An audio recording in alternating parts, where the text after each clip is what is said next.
Okay, let's be honest. When you hear fried seafood, you're probably picturing some heavy, greasy, overly battered thing in a basket, right? Well, we're about to fix that.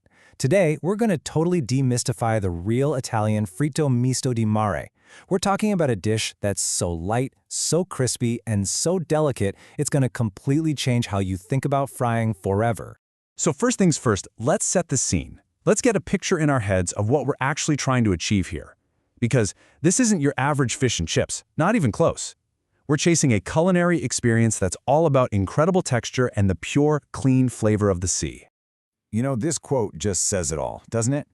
Just imagine that for a second. You're sitting on the Italian coast, eating calamari so perfectly tender, and shrimp so unbelievably crisp that it just becomes your new gold standard for everything. Well, that's the dream we're chasing today, and I'm going to show you exactly how to get it done right in your own kitchen. And this right here really shows the two different worlds we're talking about. I mean, look at the contrast. On the left, you've got the Italian ideal, this whisper-thin coating that just celebrates the seafood. And on the right, well, that's the reality for a lot of us, a thick, heavy batter that completely buries the flavor. The huge gap between these two, it's all about technique. And that is the million-dollar question, isn't it? How do you do it? It can feel kind of impossible to get that restaurant-quality lightness when you're at home, but I promise you, it is not. It really just comes down to a few simple but, and this is the key part, absolutely critical rules. All right, let's get into it. This isn't just about following a recipe. It's about learning a method.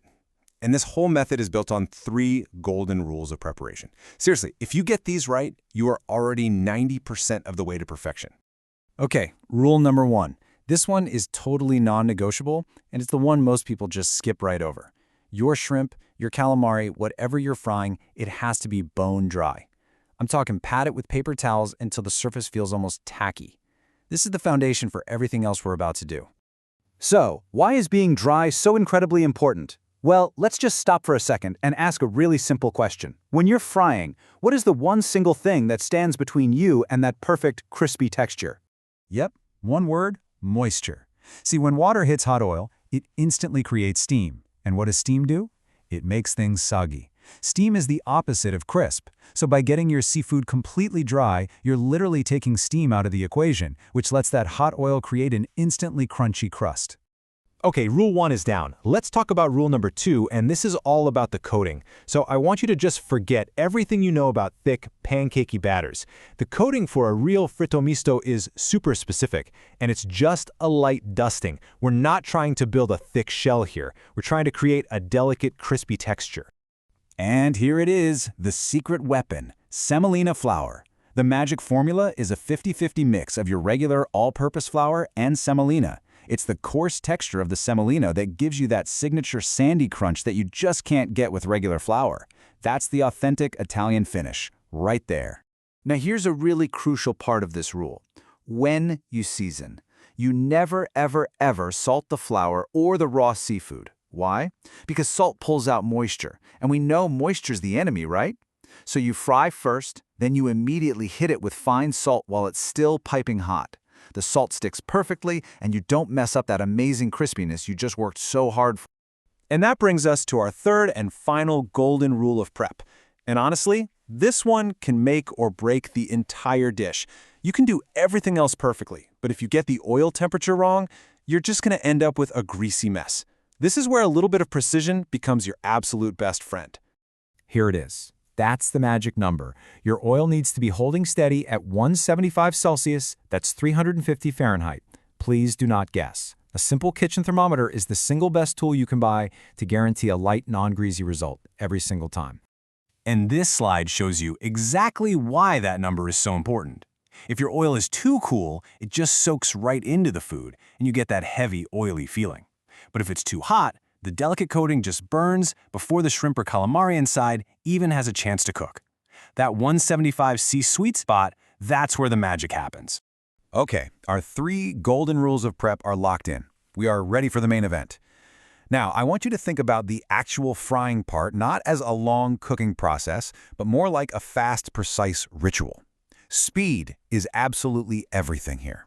So here's the deal, and this is probably the most common mistake people make. You cannot overcrowd the pan. When you dump too much food in at once, the The oil temperature just plummets. And when that happens, you're not frying anymore, you're steaming. You've got to work in small batches, just a few pieces at a time. And just look how fast this happens. For calamari, we are talking 1 to 2 minutes max. Any longer than that, and it's going to turn tough and rubbery.